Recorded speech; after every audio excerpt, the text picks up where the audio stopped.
Okay, hi there. I'm Stephen T. Lawade, and today I'm going to talk about RAND, the CRT function, and what has happened to it in C++ 11. Answer: nothing. It's not even deprecated, which is kind of sad. But there is at least replacement functionality in C++ 11 that you should totally be using. So RAND considered harmful. Let me show you some code. Okay, so here's a little program I wrote in C++, even though it doesn't really look like C++. What's wrong with this? But wait, you might be saying, hey, I bet you everything's wrong. Haha, problem solved. Answer: no, there are many redeeming qualities that this code has. For example, it includes all the headers that it needs. All the headers that it's including are actually needed.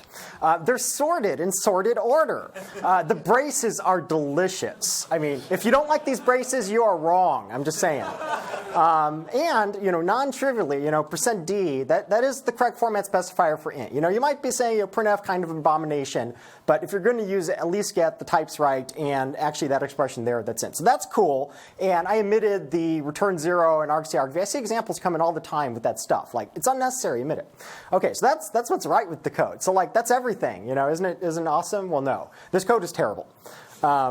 It's awful. So take a look at it for a bit, like 10 seconds, and try to imagine how many things are wrong with this code. Can you enumerate them all? I've got a lot of white space on the slide. It's all going to be filled with orange boxes in like a second. Okay, so what's wrong with this code? Well, problem number 1, null. I was just hammering on how this is an abomination a couple days ago. So never use null, always use null putter. But what are we giving it to? Oh wait, this is the CRT function time.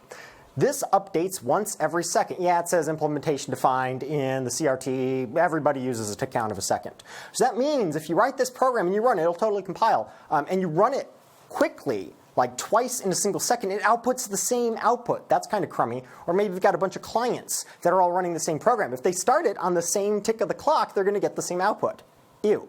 But wait, what are we giving time null to? We're giving it to SRAND. Well, let's compile at warning level 4, whatever your favorite warning level is. And if your compiler is nice, it'll complain, oh wait, time is returning a 64-bit time t, unless you're using a horrible option, but it's 64-bit by default.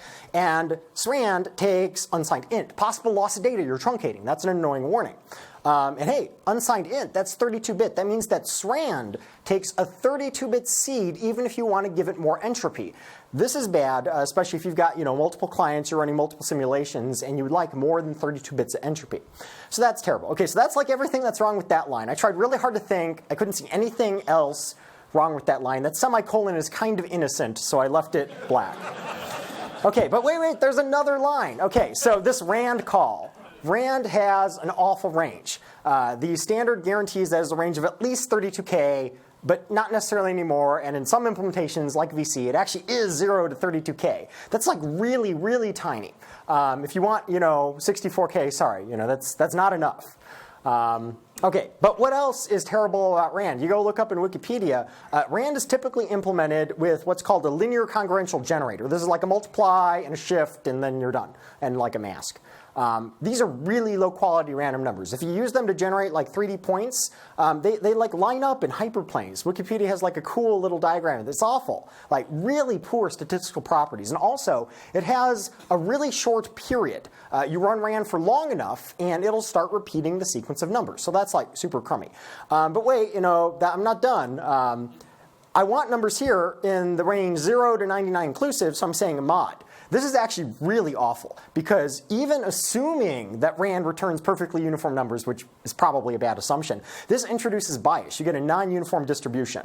So there's two separate parts here. Don't use RAND, and don't say mod whatever. And I see people doing this all the time. Like Hello World example, somebody's writing their first game engine. They need some random numbers. They say, mod n. Don't do that. Okay, so what's wrong with mod n?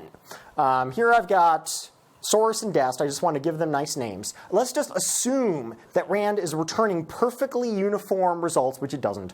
And then we say mod 100 to get 0 to 99. This introduces non-uniformity. Does everybody see why? This is actually pretty simple. So the reason why is imagine all the possible inputs. The range 0 to 99 inclusive maps to 0 to 99. Awesome. And then if you go up to 100, that gets moduloed back down to 0, and that's cool. But wait, what about the end of the range? You get to the end of the range, and 32K 700, Well, we end up at 32,767, and then we stop. So that means actually the numbers 0 through 67 inclusive are more likely to be generated because there's one more range of inputs that can generate it. This is awful, not just because those things are more probable, but because you have actually wrecked the average. This slightly decreases the average because the lower numbers are more likely than the higher numbers. Now, yeah, it's only like one part in 327, 328, but that's awful. Like, why introduce bias? And in some contexts, this could actually be a really big deal. So this is really modulo's fault. This happens whenever your input range is not cleanly divisible by the size of your output range. We could put any generator in there, not just rand, and modulo would still be wrong. So that's bad. So now some people, actually, if you've got your computers open, you can say, you can Google Stack Overflow scale rand. I actually checked Bing. It returns the right result, which is cool. And there's a Stack Overflow thing that says, how do I scale the output of rand? Terrible advice. So this is actually taken from Stack Overflow, tiny adjustment because they wanted 0 through 100 inclusive, and my example uses 0 through 100 exclusive, but it's the exact same code. So they say, okay, I'm going to multiply it by 1.0 and get some doubles in there. Then I'm going to divide it by rand max, which is a constant. In this case, it's 32K on VC. And then I'm going to multiply it by the number that I want. So basically, get a double, scale it down, scale it up, and we're done, right? No, this is hilariously non-uniform. Like Stack Overflow permits like editing. I don't know how this has survived on the site because it's terrible. Whoever suggested it, why is this hilariously non-uniform? Again, think about the inputs, or just run it. The problem is that there's only one output of rand that can produce the maximum number. If you look at what this expression does, here I've grayed out all the things that are common. The highest value that rand can output, which is rand max, multiplied by 1.0, divided by itself, times 99 gives you 99. Anything less, even 32,766, when you treat it as a double and then divide by the max input, you get like 98.99 something something. Then you truncate and you get 98. So that means that your output, which really should be 0 through 99 inclusive, generates 99 with extremely low but non-zero probability. That's like hilariously non-uniform. Do not do this. So some people get clever. They're like, oh, you've got some off by one error, so I'm gonna fix it a little. I'm going to fix it for you. So this is double treachery. That's what I say. There's no long double treachery joke. I just want to let you know that I thought of it and I restrained myself. Okay, now if you take source and multiply by 1.0 and then divide by the maximum plus 1 and then multiply by the exclusive part that you don't want, this is what I call subtly non-uniform. So it resolves the problem of it being very difficult to generate 99. And if you just took a quick glance, it would look like, hey, it's uniform, floating points, totally smooth, right? Wrong. This is awful. And you know what? It's awful for the exact same reason that modulo 100 is awful, because some outputs are less likely. If you run this, and you can actually get perfect results. You don't need to do statistical tests or anything. Just pass in all the numbers from 0 to 32,767 inclusive. Some outputs will be generated 327 times. Others will be generated 328 times. And I actually have a list here of the ones that are less likely to be output. They're not all multiples of 3. It sort of shifts a little. But like 3, 6, and 9 are less likely than 0, 1, and 2, and so forth. This is bad. Now, admittedly, it's not as bad as modulo because it doesn't completely wreck the average. At least the ones here that are less likely are spread throughout the range. But it's still non-uniform, even assuming perfect uniformity of the input. Why is this?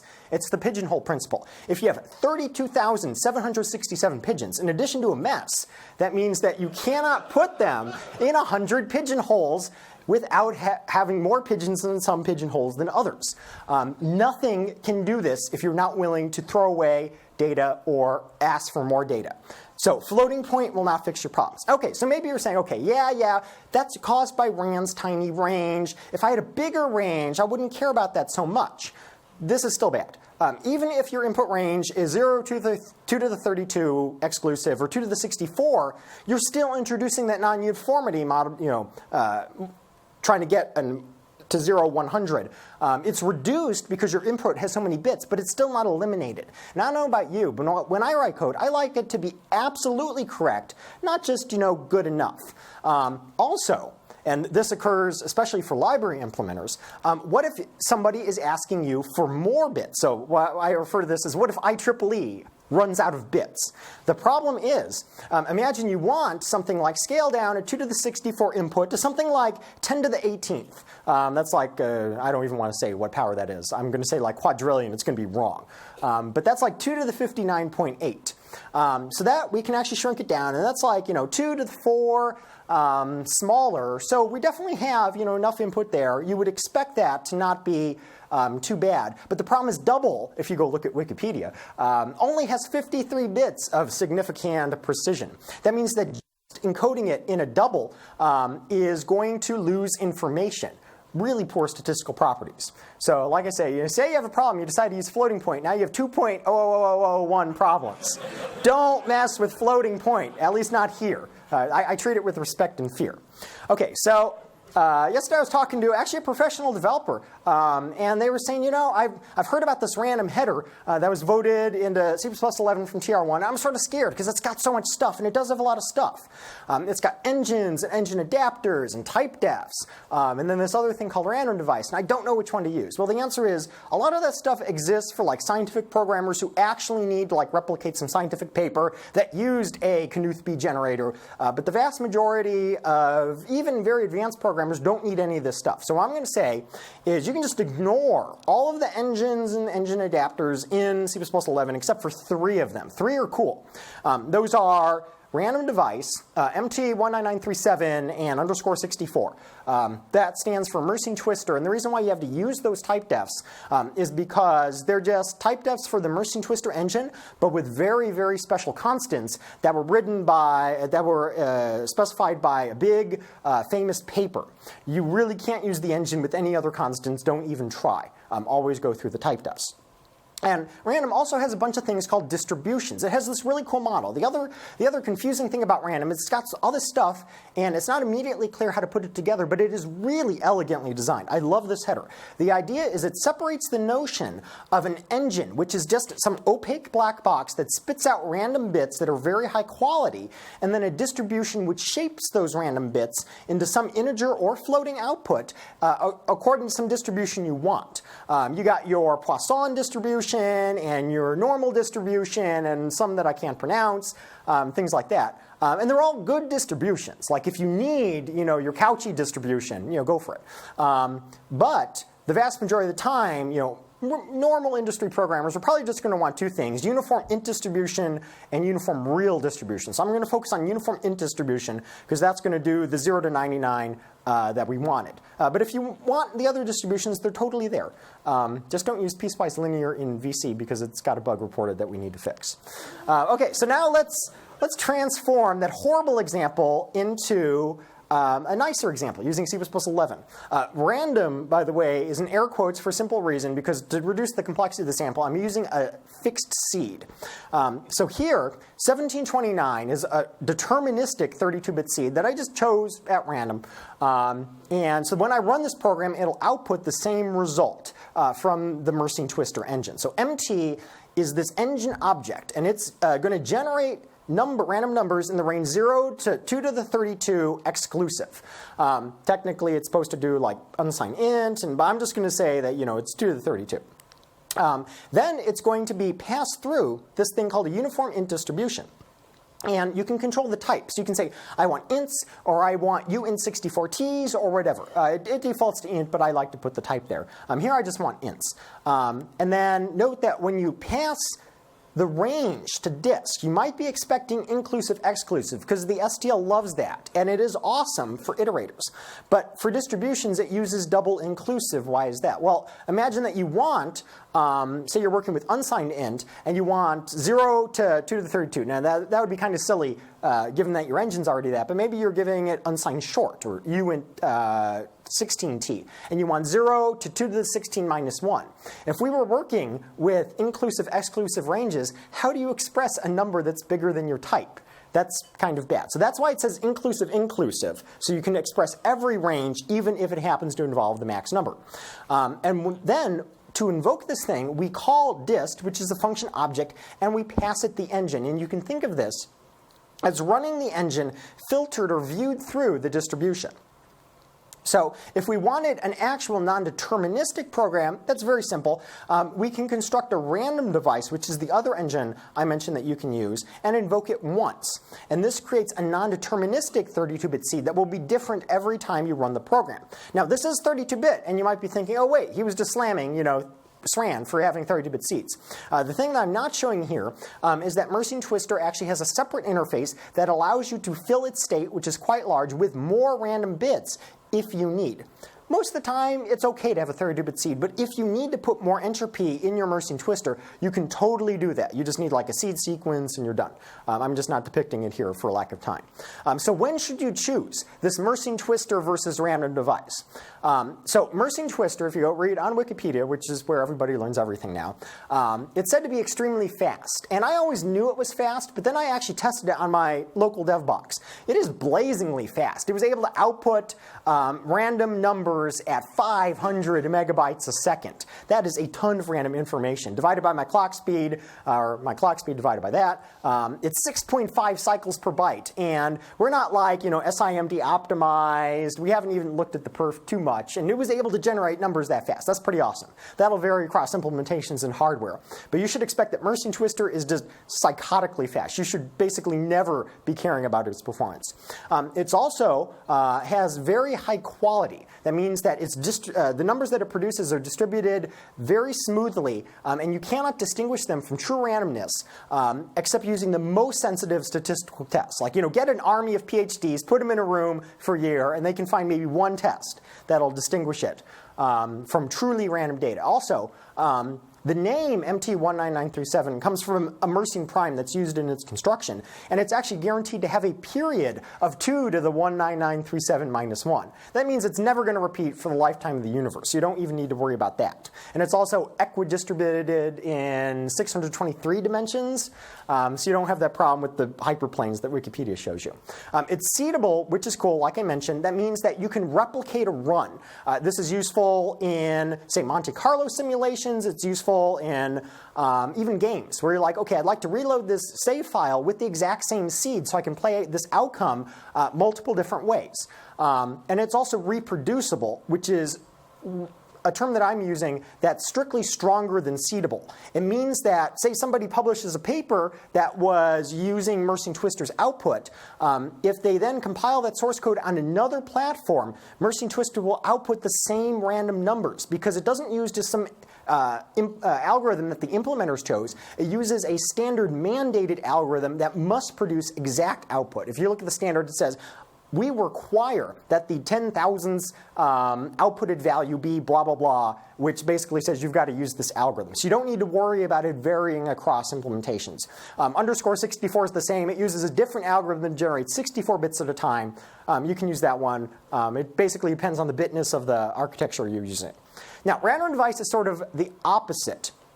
It is possibly slow. I timed it on my local machine using VC, and it output pure entropy at 1.93 megabytes per second. And that's actually pretty fast. You probably don't need more than 2 megs a second of pure entropy. But that's like over 1,000 cycles per byte. So you probably shouldn't be using that as your primary source of entropy. Now, it's strongly platform dependent. I looked on GCC's libstud C++ page, talk about new features, and they said that as of 4.8 on Ivy Bridge, they can use a cool hardware random number generator on the chip, and that spits out pure entropy at like 6 gigabits a second. That's pretty cool. I've put that on my to-do list.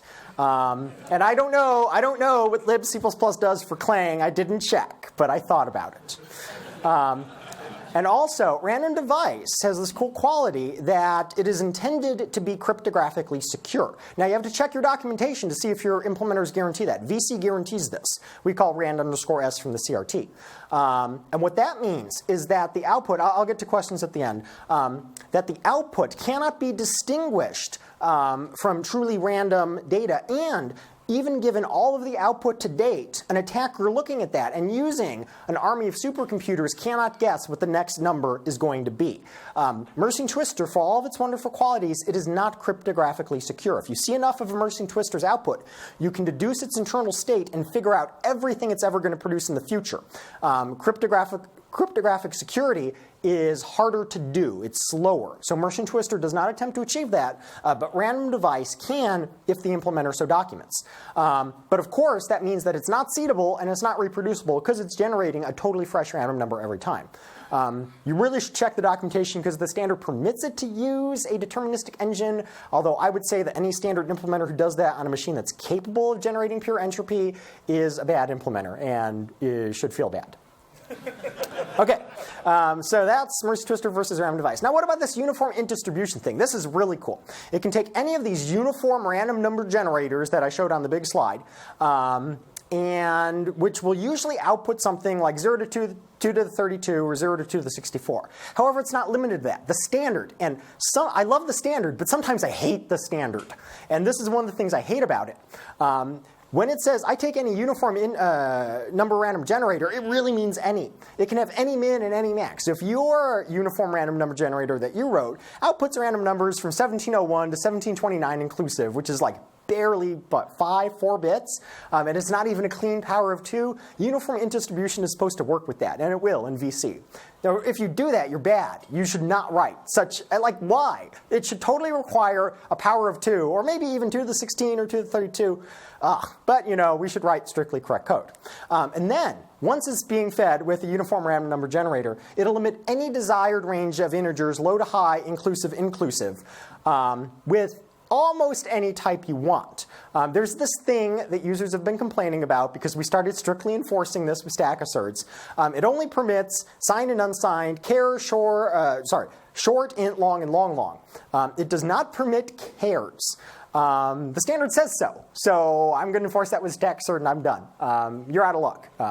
So if you're a user and you're using, say, VC 2013, which enforces this, and you want something like an unsigned char 0 to 2 to the 55, just give us an unsigned short and then truncate it down, which is lossless. I think that's actually a standard defect, that it requires these types elsewhere, and it just said int type for uniform int distribution, and it didn't mean to forbid char. It was just a fallout consequence, because there's nothing technically stopping us from working with char. But I just wanted to enforce what the standard was saying. And then, assuming that the input generator produces a perfectly uniform output, then uniform int distribution will preserve perfect uniformity using magic. That magic is basically like bit twiddling, shifting, and potentially running the input generator multiple times to retrieve the necessary number of bits. And it runs actually fairly quickly. When I implemented uniform int distribution, I didn't actually take steps to try to make it super fast, although I was paying attention to how often I was rerunning the generator. And I observed it runs about the third of the raw speed of the engine. With implementer tricks, it might even be possible to go faster. I haven't checked the other implementations. So you shouldn't be too worried about running uniform int distribution. But by the way, although the standard doesn't really say this, it's deterministic. You don't need to worry about it like varying according to the phase of the moon or something, because it's just some fixed algorithm. Your implementer is not actually trying to kill you most of the time, but it's not invariant. Unlike Merge and Twister, the standard does not specify a specific algorithm. So if you run the same sequence of numbers through VC or libc++'s uniform int distribution, you will almost certainly get different output because the implementers have chosen to implement it in slightly different ways. But it still should be the same quality. So going back to things that I hate, CS+98 has a couple algorithms, both called random shuffle. The first one is actually horrible. It can call rand to shuffle the sequence. And I put that as C++ standard library. I trusted you. Why did you betray me by calling rand? And we still do that for like backwards compatibility. I'm not too eager to change that, even though rand is horrible. So don't call that one. Rand is terrible. Then there's this other one, random shuffle, that takes what it calls an RNG. And that's the C++11 signature. It looked different in 03. It's not evil. It's actually the fundamental algorithm out of Knuth. The problem is it is super inconvenient to call because that RNG that it takes, it actually needs to be invoked with an upper bound, and then it needs to return numbers 0 to n exclusive. So the range is constantly shifting if you look at how the Knuth shuffle works. It's quite obnoxious to provide that. So you generally don't want to call that. But C++11 added a cool algorithm. It's called shuffle. No random shuffle, just shuffle. It's less typing. And you give it an iterator range, and then you give it a uniform random number generator without any sort of wrapping, without any distribution. So this can be Mercing Twister 64, or random device, or one of the others if you've got something like that. And then it's going to use that to get just raw bits, and then it's going to shuffle perfectly, meaning that all the possible permutations are going to be equally likely, which is great. And unlike other STL algorithms, which can copy their functors freely, shuffle has actually been specified to invoke the uniform random number generator in place. It is forbidden from copying. So you don't need to worry about it copying your random number generator and then, oops, if the next time you shuffle, it's going to replay the exact same sequence. It's going to run your original one in place, which is cool. So finally, just some random notes about using the random header that I've seen people run into. Although running Mercing Twister is fast to get random numbers, construction and copying isn't, because it's got like 2 to 4 kilobytes of internal state. But you probably don't want to be copying your random number generators too often to begin with, because you're going to get the same sequence of bits. Instead, you just want a single one that you're going to run continuously and keep extracting new bits from. Also, and I've actually seen parallel programmers, professional parallel programmers, make this mistake. Because uniform random number generators like Mercing Twister and uniform int distribution, their function call operators are non-const. That means that you cannot simultaneously invoke them from multiple threads. Think about it for a bit. When you invoke a random numbers generator, it's going to go modify some internal state. So the next time you invoke it, it's going to return something different. You cannot have multiple threads partying on the same random number object. Like, that's bad. Don't do that. So you probably want like one per thread using like thread local in C++11, or protect it with a lock or something if you really need a single one. But you just can't have multiple threads simultaneously calling a single engine. And finally, when is it safe to skip that uniform int distribution step? I thought about it pretty hard, and the only case I can think of is when you want to map Mercing Twister or 64's output or a random device, which is a clean power of 2, to some other power of 2. Like, for whatever reason, you only need 0 to 2 to the 14. In that case alone, feel free to just mask off the bits that you don't want, because that is definitely going to preserve uniformity. It's simple. And it's efficient, because masking is actually going to be super fast, unlike running it through uniform int distribution. But if you want anything else, even if it's like a scaled power of 2, at that point you should be saying, you know, I'm trying to re-implement uniform int distribution. Maybe I should just let the standard library implementer do that.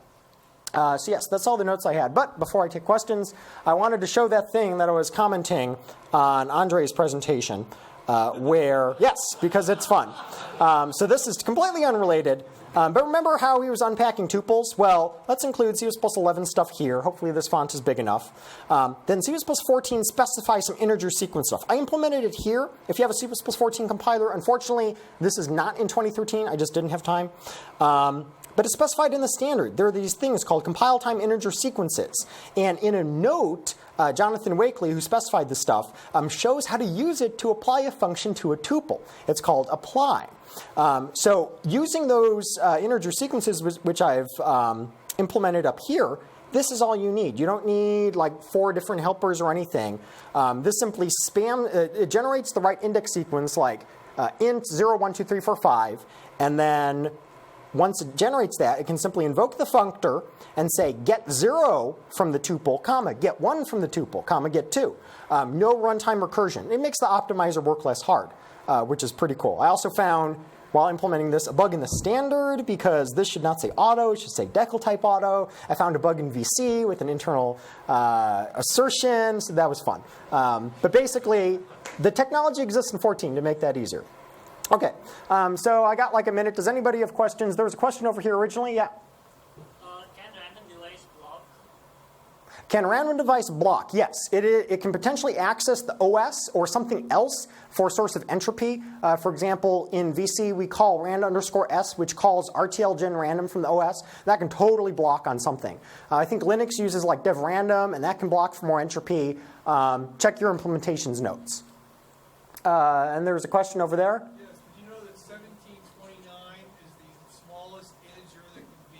That can be decomposed into 2 cubes of integers 2 different ways? Yes, I did know that. You did it's know convenient that. how I just chose 1729 at random. Yes. Any other questions? I got like 8 seconds. Yeah, there's a question there. What's the choice of implementation for default random engine? Is that going to be documented in Default random engine, I am not a fan. If you look at this slide, which clicky, clicky, click, here we go. Default random engine, lower right, grayed out. Why? Because you don't know what the implementation selected. Like, the default random engine should be immersing twister. Don't give that choice to the implementer. Just say immersing twister yourself. I see no reason for that type def to exist, honestly.